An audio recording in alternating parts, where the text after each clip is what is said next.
स्वागत है आप सब लोगों का हमारी एक नई वीडियो में। इस वीडियो में हम डिस्कस करेंगे JKOP BSc nursing, BSc paramedical, BSc technology course के लिए एप्लीकेशन फॉर्म्स आज चल रहे थे और आज उनका लास्ट डेट था। टोटल रजिस्ट्रेशन कितनी हुई, कट ऑफ क्या जाएगा इस साल, सेफ स्कोर क्या रहेगा और इसके अलावा किस तरीके से आप कॉलेज ले सकते हो। बाकी बहुत सारे स्टूडेंट्स पूछ रहे हैं कि हमने बहुत सारी गलतियाँ की है फॉर्म्स में।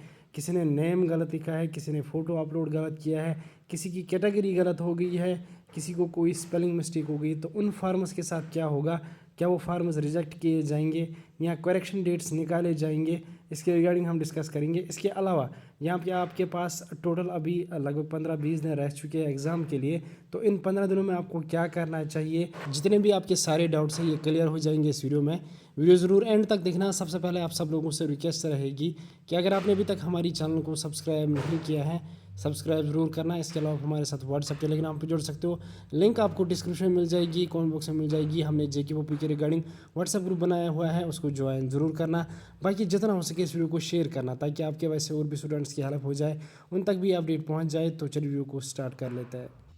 तो देखिए, सबसे पहले मैं आपको क्लियर कर देता हूँ, इस साल यहाँ पे जेकेओपी में BSc nursing, BSc paramedical, BSc technology course के लिए लगभग 26,000 से ज़्यादा स्टूडेंट्स ने अप्लाई किया हुआ है।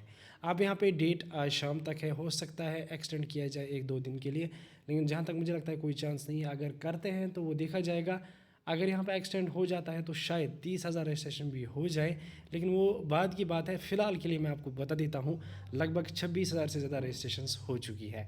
और यहाँ पे इस साल कट ऑफ हाई जाएगा क्योंकि एप्लीकेशन फार्मर्स बहुत ज़्यादा आ गए हैं, तो कंपटीशन यहाँ पे बहुत ज़्यादा हाई हो जाएगा।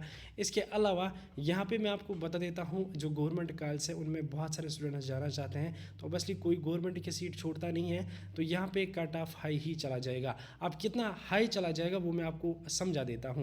सबसे पहले अगर हम बात करेंगे यहाँ पे प्राइवेट कॉलेज की, तो प्राइवेट कॉलेज में यहाँ पे आपको एडमिशन मिल जाएगा। किसी भी प्राइवेट कॉलेज में अगर आपको करना होगा, चाहे पैरामेडिकल या बीएससी नर्सिंग, कम से कम आपका 20 स्कोर होना चाहिए इस साल की अगर हम बात करेंगे। उसके बाद अगर हम बेस्ट प्राइवेट कॉलेज की बात करेंगे, जैसे कि यहाँ पे इब्न सीना, आर.एस. इंस्टीट्यूट, इन कॉलेज में यहाँ पे कट ऑफ हाई जा सकता है। इन कॉलेज की अगर हम बात करेंगे तो लगभग यहाँ पे 40 प्लस आपका स्कोर होना चाहिए, तब जाके आपको ये कॉलेज देखने को मिल जाएंगे, आपको काउंसलिंग में ये कॉलेज मिल जाएंगे अगर आप 40 प्लस स्कोर कर लेते हो। उसके बाद अगर हम सेमी गवर्नमेंट कॉलेज की बात करेंगे, कम से कम आपके पास 60 प्लस स्कोर होना चाहिए, तब जाके आपको कोई सेमी गवर्नमेंट कॉलेज मिल जाएगा। उसके बाद गवर्नमेंट कॉलेज की बात करेंगे, कम से कम आपके पास 70 पॉइंट्स होने चाहिए, आपको 70 पॉइंट्स आने चाहिए, तब जाके आपको कोई गवर्नमेंट कॉलेज मिल सकता है। ओवरऑल मैंने अप्रॉक्स ये कट ऑफ बोला है, इसमें ओपन मेरिट कैटेगरी आप खुद देख सकते हो।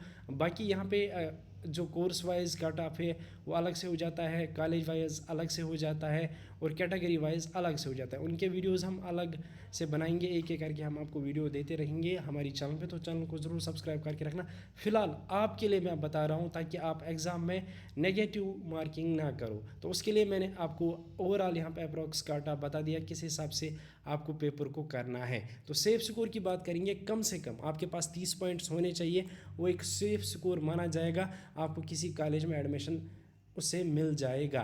उसके बाद अगर हम बात करेंगे यहाँ पे फार्मर्स के रिगार्डिंग, बहुत सारे स्टूडेंट्स हैं फार्मर्स में गलती की है, किसी का नेम गलत हो गया, किसी की डीओ भी गलत होगी, किसी का यहाँ पे एप्लीकेशन फार्म में फ़ोटो गलत अपलोड हो गया, किसी की कैटेगरी गलत अपलोड हो गई, किसी ने डेट्स को गलत लिखा है, तो उनके साथ क्या किया जाएगा। देखिए, मैं आपको बता देता हूँ, अगर आपके फार्म में कोई भी मिस्टेक हो गई है, उसको ठीक कराने का सिर्फ एक ही तरीका, या तो आपको जेकेओपी ऑफिस विजिट करना है या कस्टमर केयर को कॉल करके आप ठीक करा सकते हो। लेकिन यहाँ पे मैं आपको एक चीज़ क्लियर कर देता हूँ, जेकेओपी में कोई भी फार्म रिजेक्ट नहीं होता है, ना ही चेक होता है और ना ही रिजेक्ट होता है। अब कभी कभार एप्लीकेशन फार्म्स को चेक किया जाता था, लेकिन अभी आप देखिए लगभग 10 दिन रह गए हैं, तो ये 25,000 फार्मर्स कहाँ से चेक होंगे।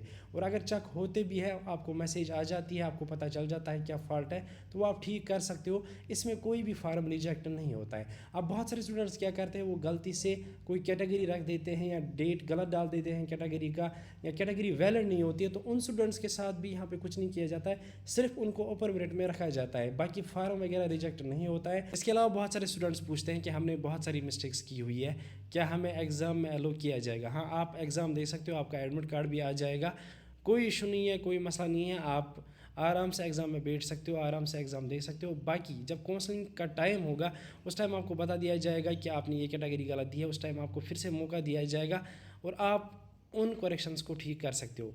अब यहाँ पे बहुत सारे स्टूडेंट्स पूछते हैं क्या करेक्शन विंडो आएगा, तो मैं आपको क्लियर कर देता हूँ, कोई करेक्शन विंडो नहीं आएगा। सिंपली इसका एक ही तरीका है कि आप जेके वो भी ऑफिस विजिट करके ठीक करा सकते हो, या अगर आप नहीं कराते हो तब भी कोई इशू नहीं है, कोई भी फार्म यहाँ पे रिजेक्ट नहीं होगा। इसके अलावा यहाँ पे अगर हम लास्ट 15 डेज़ प्लान की बात करेंगे तो आपको अब सिर्फ MCQs वीडियोस देखने चाहिए, वन शॉट देखने चाहिए रिवीजन के लिए, और जितने क्वेश्चंस आपसे होते हैं वो आप सॉल्व कीजिए। और आपको बायोलॉजी पे फोकस होना चाहिए, क्योंकि बायोलॉजी में 60 पॉइंट्स अगर आप कर देते हो, उसमें से अगर आपको 50 आते हैं, बाकी वहाँ से अगर आप 20 कर देते हो तो आपके यहाँ पे 90 पॉइंट्स बन जाएंगे और आपको कोई ना कोई गवर्नमेंट कॉलेज मिल जाएगा। अब अगर हम डेट्स की बात करेंगे तो यहाँ पे जो आपके डेट्स रहेंगे मैं आपको टेंटेटिव बता देता हूँ। सबसे पहले आपके एडमिट कार्ड्स के डेट्स लगभग 20 अप्रैल तक आपके एडमिट कार्ड्स आ जाएंगे, उसके बाद भी आ सकते हैं, लगभग 24 से पहले ही आपके एडमिट कार्ड्स आ जाएंगे।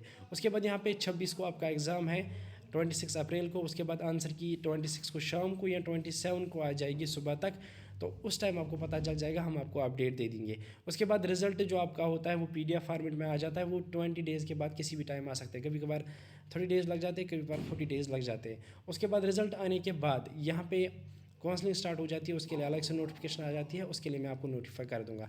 लेकिन जब आपकी आंसर की आ जाती है उसी टाइम आपको पता चल जाता है कि हमने कितना स्कोर किया हुआ है। उसमें 2-3 पॉइंट्स का इधर उधर हो जाता है, लेकिन यहाँ पे ओवरऑल उसी से आपको पता चल जाता है कि हमें कितने पॉइंट्स आ रहे हैं, हमारी सिलेक्शन होगी कि नहीं होगी। तो वहीं से आपको डिसाइड हो जाता है कि हमें क्या करना पड़ेगा आगे। अब यहाँ पे मैंने आपको सारी चीज़ें क्लियर कर दी। इसके अलावा अगर आपका कोई डाउट है या कुछ पूछना है या कोई भी क्वेश्चन है वो आप कमेंट सेक्शन में ज़रूर बता देना। इंशाल्लाह हम जल्दी ही लाइव सेशन भी करेंगे हमारी चैनल पे, तो उस टाइम भी हम आपको हर एक क्वेश्चन का आंसर देंगे। बाकी डायरेक्ट एडमिशन्स के रिगार्डिंग या कोई भी जो और कोई डाउट है वो हम अगले वीडियो में इंशाल्लाह ज़रूर डिस्कस करेंगे। फ़िलहाल इस वीडियो में इतना ही था, मिलते हैं किसी अगले वीडियो में किसी और अपडेट के साथ। तब तक के लिए अल्लाह हाफ़िज़।